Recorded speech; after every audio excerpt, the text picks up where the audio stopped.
Hello friends, मैं अभिमन्यु आप सभी का स्वागत करता हूं अपने YouTube channel IAS PCS academy में। आज हम राष्ट्रपति की शक्तियों के बारे में चर्चा करने वाले हैं। पिछले 2 क्लास में हमने राष्ट्रपति के जो महत्वपूर्ण पाठ थे उसे पढ़ा, जिसमें कि राष्ट्रपति की नियुक्ति कैसे होती है, महाभियोग किस प्रकार से लाया जाता है, इसके अलावा और भी बहुत सारी चीज़ें आर्टिकल 52 से लेकर आर्टिकल 61 तक। तो आज हम राष्ट्रपति की शक्तियों के बारे में पढ़ने जा रहे हैं। सबसे पहले तो पिछले क्लास में कुछ मिस्टेक हुआ था, उसे हम करेक्ट कर दें। पिछला जो हमारा क्लास था एक राष्ट्रपति पार्ट 2, उसमें हमने आर्टिकल 60 में बताया था शपथ के बारे में, लेकिन बोला था कि शेड्यूल 3 में इनके शपथ का उल्लेख है। राष्ट्रपति, उपराष्ट्रपति और राज्यपाल, गवर्नर, इन तीनों का जो शपथ है वह शेड्यूल 3 में ना होकर उनके संबंधित जितने आर्टिकल हैं उन्हीं में है।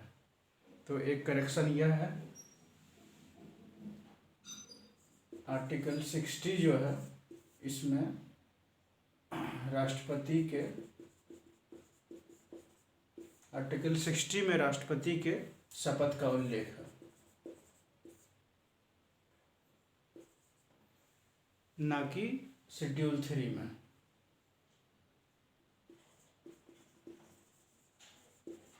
शेड्यूल 3 में राष्ट्रपति के शपथ का उल्लेख नहीं है, और दूसरे अन्य जो पदाधिकारी हैं उनके शपथ का उल्लेख शेड्यूल 3 में है।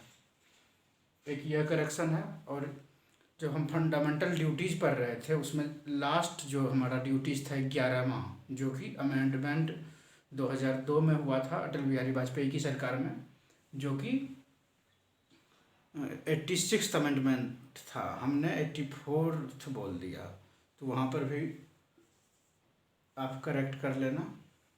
86th अमेंडमेंट था जो कि हमने 84th बोला था। ये फंडामेंटल ड्यूटीज है।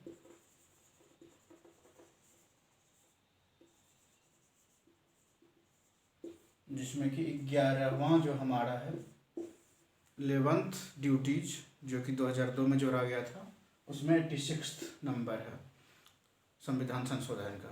तो ये तो थी करेक्शन पिछले क्लासों की।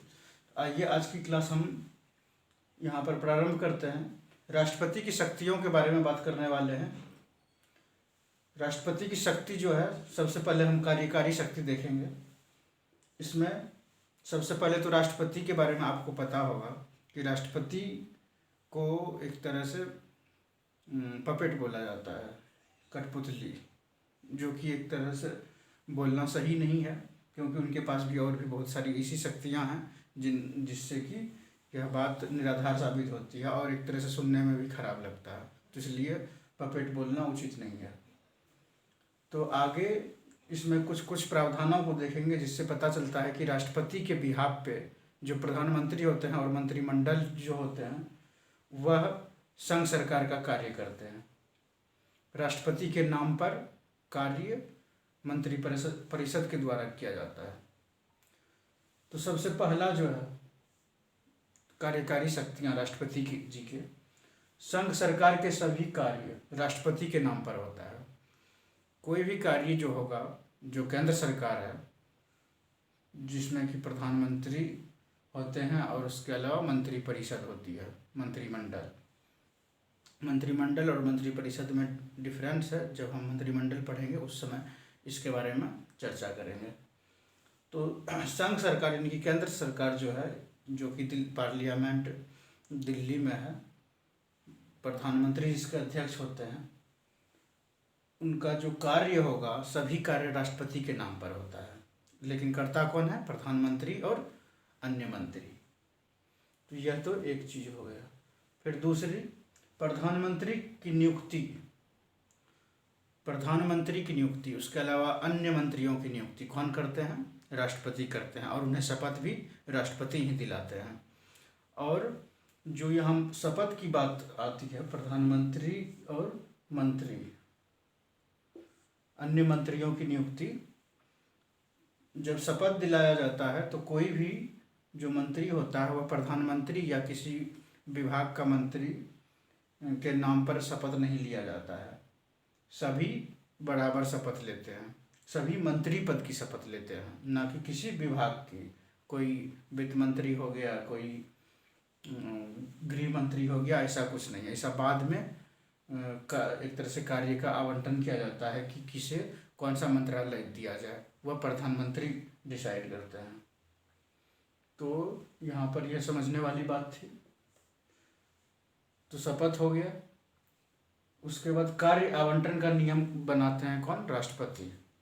कार्य आवंटन का जो नियम होगा, रूल और रेगुलेशंस, उसे कौन बनाएंगे? राष्ट्रपति बनाएंगे।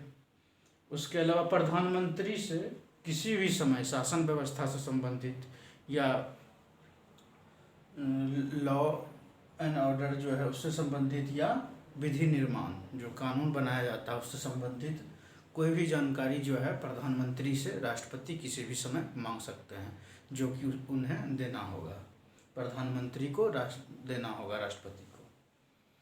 तो यह एक महत्वपूर्ण बात है। शासन व्यवस्था और विधि निर्माण से संबंधित कोई भी बात जो होगी वह एक तरह से कोई जानकारी मांग सकते हैं।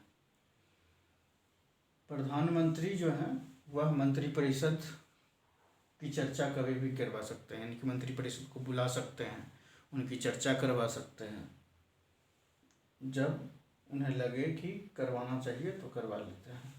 और यहाँ पर एक महत्वपूर्ण बात है, जब प्रधानमंत्री नियुक्त करते हैं, जब प्रधानमंत्री की जब नियुक्ति होती है तो इलेक्शन के बाद यह राष्ट्रपति के द्वारा देखा जाता है कि कौन सी पार्टी या कौन सा गठबंधन जो है कि बहुमत में है, या सबसे बड़ी पार्टी या गठबंधन है, तो उसे पहले आमंत्रित किया जाता है। यदि वह सरकार बना लेती है तो एक तरह से फिर उसे टाइम दिया जाता है कि आपको इतने दिनों में, वह बाद की बात होती है। सबसे पहले सरकार का गठन हो, मतलब शपथ लिया जाता है।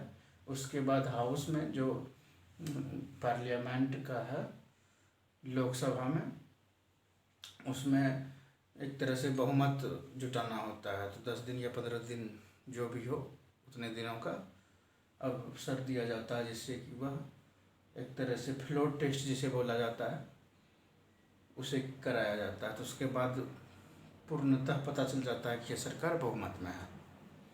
यह एक जानने वाली बात थी।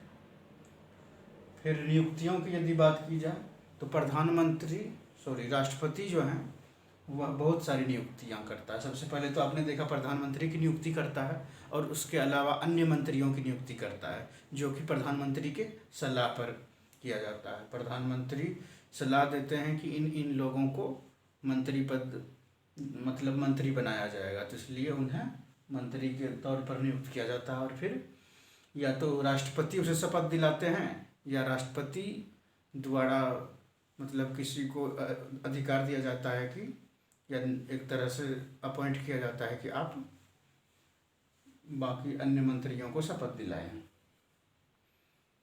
तो यह तो कार्यकारी शक्तियाँ थी। इसके अलावा नियुक्तियों की यदि बात की जाए तो बहुत सारी नियुक्तियां हैं, जिसमें महत्वपूर्ण जो है, जो एग्ज़ाम में बहुत बार पूछे गए हैं और पूछे जाते हैं हमेशा, उनकी नियुक्तियों के बारे में हमने यहाँ पर लिखा है। राज्यपाल यानी कि गवर्नर, उपराज्यपाल। राज्यपाल मतलब जो गवर्नर होते हैं, जो स्टेट के हेड होते हैं, जैसे राष्ट्रपति मतलब एक कंट्री यानी कि हमारे कंट्री के हेड हुए। यहाँ पर पहला लाइन ही है, संघ सरकार के सभी कार्य राष्ट्रपति के नाम पर होते हैं, उसी तरह से राज्यपाल के नाम पर राज्य सरकार के सारे कार्य ये होते हैं। राज्यपाल यानी कि गवर्नर, उपराज्यपाल LG लेफ्टिनेंट गवर्नर, फिर एडमिनिस्ट्रेटर, जो कि ये उपराज्यपाल जो है यह दिल्ली में है, पुदुचेरी में है और अंडमान एंड निकोबार आइलैंड में है। 3 जगह उपराज्यपाल होते हैं। उसके बाद 7 केंद्र शासित प्रदेश, अभी के समय में तो 9 है, यदि 7 की बात की जाए, 7 में से 3 पर उपराज्यपाल यानी कि लेफ्टिनेंट गवर्नर और 4 पर एडमिनिस्ट्रेशन है। इन तीनों की नियुक्ति राज्यपाल यानी कि गवर्नर, उपराज्यपाल और एडमिनिस्ट्रेटर, इन तीनों की नियुक्ति कौन करता है? राष्ट्रपति करता है। और जब चाहे इन तीनों में से किसी को, मतलब जब चाहे इन्हें हटा सकता है। तो उसके लिए प्रसाद पर्यंत शब्द का उपयोग किया जाता है। इन तीनों को कभी भी हटाया जा सकता है अपने पद से, राष्ट्रपति इन्हें हटा सकते हैं। तो उस हटाने मतलब हटाया जा सकता है, इसलिए इन्हें प्रसाद पर्यंत बोला जाता है कि राज्यपाल जो है राष्ट्रपति के प्रसाद पर्यंत होता है, यानी कि राज्यपाल को जब चाहे राष्ट्रपति उनके पद से विमुक्त कर सकते हैं। फिर उसके अलावा है CAG, फिर महान्यायवादी जिसे अटॉर्नी जनरल बोलते हैं। CAG को कंप्ट्रोलर एंड ऑडिटर जनरल बोला जाता है। नियंत्रक एवं महालेखा परीक्षक। उसके बाद चुनाव आयुक्त है, इलेक्शन कमिश्नर जो होते हैं, चीफ इलेक्शन कमिश्नर, और उसके अलावा अन्य इलेक्शन कमिश्नर, मुख्य चुनाव आयुक्त और चुनाव आयुक्त। फिर UPSC के अध्यक्ष और सदस्य और उच्चतम न्यायालय के न्यायाधीश, मुख्य न्यायाधीश और न्यायाधीश, और जितने भी उच्च न्यायालय हैं, जैसे अभी के समय में 24 उच्च न्यायालय हैं, तो उन सभी न्यायालय के मुख्य न्यायाधीश और न्यायाधीश, इन सभी की नियुक्ति कौन करता है? राष्ट्रपति। अब यहाँ पर हमने यह राज्यपाल, उपराज्यपाल और एडमिनिस्ट्रेटर, ये प्रसाद पर्यंत होते हैं, यानी कि इन्हें कभी भी हटाया जा सकता है। और महान्यायवादी, ऑडिटर जनरल जो होते हैं, यह भी प्रसाद पर्यंत होते हैं, इन्हें भी कभी भी हटाया जा सकता है। ये महान्यायवादी जो हैं यह संघ सरकार यानी कि केंद्र सरकार के वकील होते हैं, यानी कि ये मतलब न्यायिक एक तरह से बोल सकते हैं, केस लड़ते हैं। केंद्र सरकार का जो केस होता है महान्यायवादी के द्वारा लड़ा जाता है। इसके अलावा इसकी सहायता करने के लिए और भी व्यक्ति होते हैं। जब हम महान्यायवादी पढ़ेंगे वहाँ पर डिटेल से हमें पढ़ना पड़ेगा।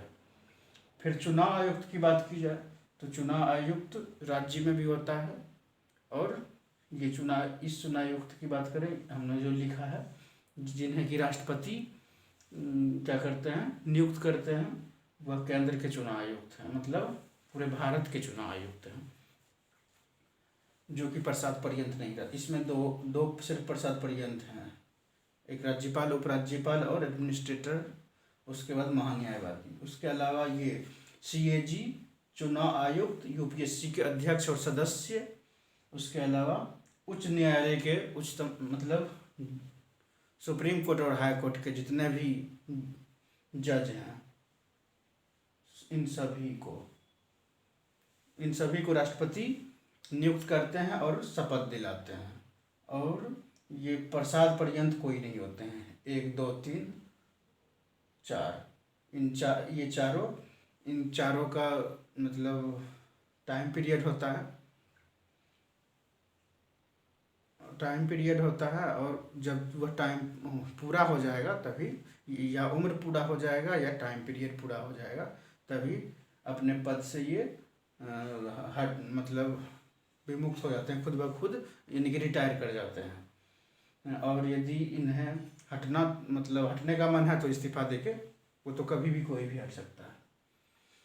तो हमने इन नियुक्तियों को देखा, फिर उससे पहले कार्यकारी शक्तियाँ जो हम राष्ट्रपति के पास हैं, उस शक्तियों के बारे में बात की।